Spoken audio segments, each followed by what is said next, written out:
करेंगे जिस प्रकार से महागठबंधन पर जो प्रश्न चिन्ह लगाया जा रहा है, और महागठबंधन के नेताओं ने आज जवाब दिया है कि जदयू के कर्पूरी सभागार में जिस प्रकार से महागठबंधन के तमाम नेता ने आज पीसी किया, उसी विषय पर बात करेंगे। हमारे साथ है रालोसपा के राष्ट्रीय प्रवक्ता श्रवण अग्रवाल जी। श्रवण अग्रवाल जी, महागठबंधन को लेकर जो आप लोग कयास लगा रहे हैं, आज तो जवाब दे दिया महागठबंधन के नेताओं ने।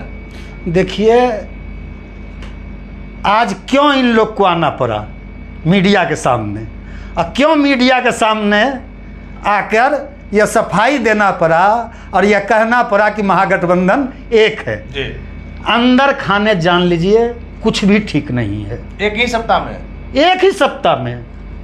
सप्ताह में इस महागठबंधन सरकार को सहयोग दे रही भारतीय कम्युनिस्ट पार्टी माले ने मांग किया कि एक दागी मंत्री को स्पष्ट रूप से चिट्ठी लिखा नीतीश कुमार के कि एक मंत्री को आप बाहर निकालिए, इससे सरकार की छवि। सुरेंद्र यादव नहीं, लॉ मिनिस्टर कार्तिक सिंह को, कार्तिक मास्टर के ऊपर जो आरोप लगे उसके तेजस्वी यादव नीतीश कुमार जी बचाव करते हुए नजर आए।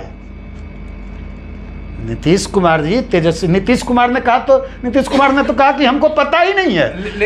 मतलब सारे लोग को पता है, सारे मीडिया में चल रहा है, और नीतीश जी मीडिया को कहते हैं हमको जानकारी ही नहीं है। लेकिन श्रवण जी, जब तक आरोप साबित नहीं होगा कोई दोषी कैसे माना जाएगा? आप जान लीजिए, कई लोग, ये लोग देखिए, कई लोग, एक मंत्री नहीं है, कई मंत्री हैं। ऐसे मंत्री हैं जिसने एक गरीब ट्रक ड्राइवर को अपने घर में बांधकर बुरी तरह से मारा, पैर का नाखून तक एक दलित ट्रक ड्राइवर का नोच लिया। ऐसे मंत्री हैं इस सरकार में जो दिल्ली के एयरपोर्ट पे कारतूस के साथ पकड़ाए जाते हैं। ऐसे मंत्री हैं जिन पे आज एक और मंत्री जिन मंत्री महोदय का आप नाम लिए, उन पे यौन शोषण का आज मामला सामने आया है। निश्चित तौर पर शासन के जो मुख्यमंत्री हैं नीतीश कुमार जी, उनके कैबिनेट में ऐसे मंत्री से उनके सुशासन की छवि पर दाग लगा। देखिए, कहीं सुशासन नहीं है। नीतीश कुमार जी इस बार बेहद ही बेबस, लाचार, अपंगु नजर आ रहे हैं। नीतीश कुमार जी कहीं सीन में नहीं आ रहे हैं। वह केवल नाम के मुख्यमंत्री हैं, रबर स्टैंप हैं, लालू प्रसाद यादव डिफेक्टो सीएम हैं।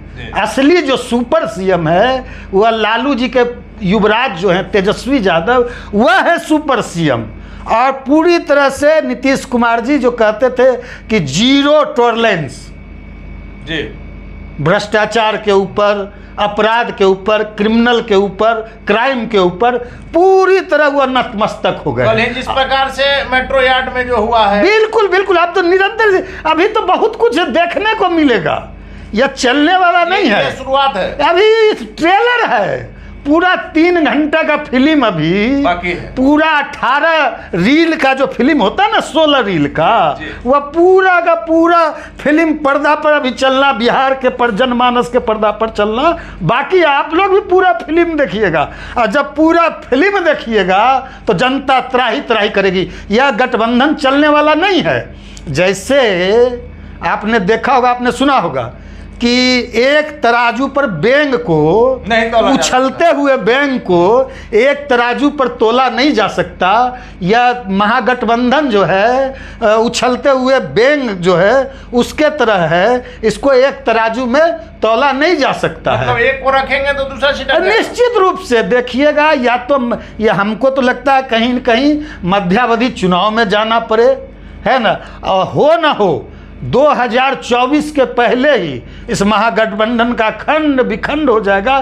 कहीं नहीं, अभी निरंतर बिहार में 10 दिन 15 दिन 20 दिन बने सरकार के बने हुए है। लगातार बिहार में खास करके दलितों का, खास करके पासवानों का दलितों पर लगातार अत्याचार उत्पीड़न की घटना आज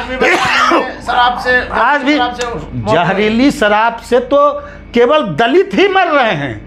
केवल दलित, वंचित, शोषित, पीड़ित, गरीब वर्ग, कोई ऐसा महीना नहीं है, कोई ऐसा दिन नहीं है, कोई ऐसा सप्ताह नहीं है, दर्जनों लोग जहरीली शराब से दम नहीं तोड़ रहे हैं। कौन जिला ऐसा, कहीं कभी 2 दर्जन, कभी 4 दर्जन, कभी 1 दर्जन जहरीली शराब से लोग मर रहे हैं। आज से 2 दिन पहले एक पासवान युवक की, जिस तरह दरभंगा के रहने वाले पासवान युवक को मधुबनी में दबंगों के द्वारा बुरी तरह से उसको पीटा गया, उनकी पत्नी को पीटा गया, पानी मांगने पर पेशाब पिलाया गया। खगड़िया में चौकीदार में, अलौली में जय नारायण पासवान जो चौकीदार था, वह ड्यूटी करके लौट रहा था, अपराधियों के द्वारा गोली मारकर छलनी कर दिया गया। आपने देखा अररिया के फलका में 12 वर्ष के, आज से 3-4 दिन पहले 12 वर्ष के नाबालिग बच्ची, पासवान बच्ची के साथ अपराधियों ने दुष्कर्म की घटना को अंजाम दिया। बेगूसराय में एक मतलब छौराही में बेगूसराय के छौराही डेली पासवान युवक की हत्या कर दी गई। लगातार दलितों पे मात्र 10 दिन 15 दिन में, हम तो जंगल राज, हमने तो कभी नहीं कहा जंगल राज।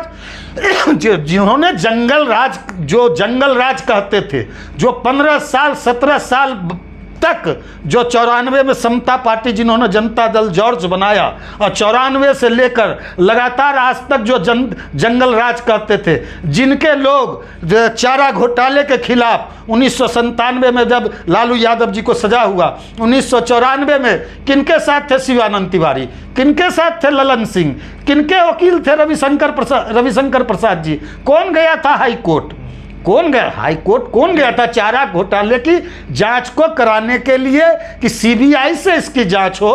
शिवानंद तिवारी जी और ललन सिंह याचिका करता थे। किसकी सरकार थी 1996 में केंद्र में? किसकी सरकार थी बिहार में जनता दल की सरकार थी। जनता दल के मुख्यमंत्री नीतीश कुमार जी थे। केंद्र में देवे गौड़ा जी की सरकार थी, जनता दल की सरकार थी। लालू यादव राष्ट्रीय अध्यक्ष हुए थे। सीबीआई तो इनके दरवाजे पे 1996 से ही आ रही है। कोनो भारतीय जनता पार्टी की सरकार बनने से तो के बाद से तो सीबीआई नहीं आ रही है।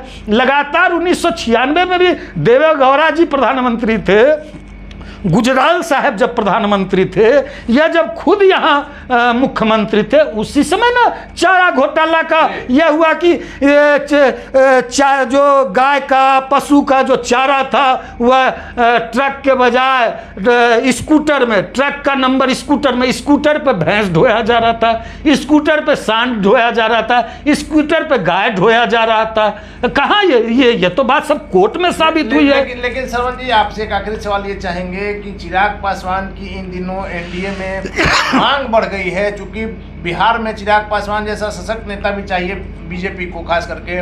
वैसे में जो बातें आ रही है कि चिराग पासवान कुछ शर्तों के साथ वापस आना चाहते हैं, जिसमें आपके जो नेता हैं उनको रिप्लेस करना है, अपने को मंत्री बनाना है, सीटों का बंटवारा है, इन तमाम बातों को क्या शर्तों के आधार पर, शर्तों के बुनियाद पर कोई गठबंधन नहीं चलता।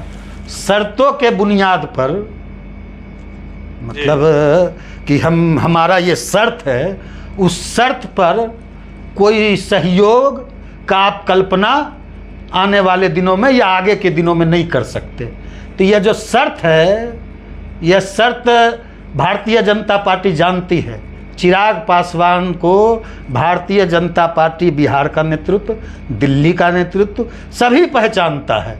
यह जो शर्त रखे हैं वह उनका अस्तित्व समाप्त हो गया है। तो अपने अस्तित्व को बचाने के लिए, और उनकी पार्टी में देखिएगा आने वाले दिनों में उनकी पार्टी में बड़ा भगदड़ होने वाला है, भगदड़ मचने वाला है। अपने जो चंद बचे खुचे जो उनके समर्थक हैं, जो साथी हैं, उनको एकजुट रखने के लिए अब कह रहे हैं कि अब ये उनका एक प्रवक्ता कह रहा है कि एक केंद्र के मंत्री से बात हुई, सो अब ये सीट का बंटवारा कर दीजिए लोकसभा का, अब ये हमको मंत्री बना दीजिए, अब ये गारंटी दीजिए कि नीतीश कुमार का एंट्री न हो, ये गारंटी दीजिए कि पारस राव को बाहर कीजिए। तो देखिए, तो बिल्कुल बकवास है कि अब ये सीट उनको, अब ये सीट का ये सब गारंटी बोल रहे, गारंटी दीजिए। 2024 की गारंटी, 2024 की गारंटी खोज रहे हैं। मतलब उनको गारंटी चाहिए। बोलिए, राजनीति में अब कोई गारंटी देता है? गारंटी के आधार पर राजनीति होती है? यह तो बिल्कुल, मैंने यह पहले भी कहा है, वह बिल्कुल अपरिपक्व।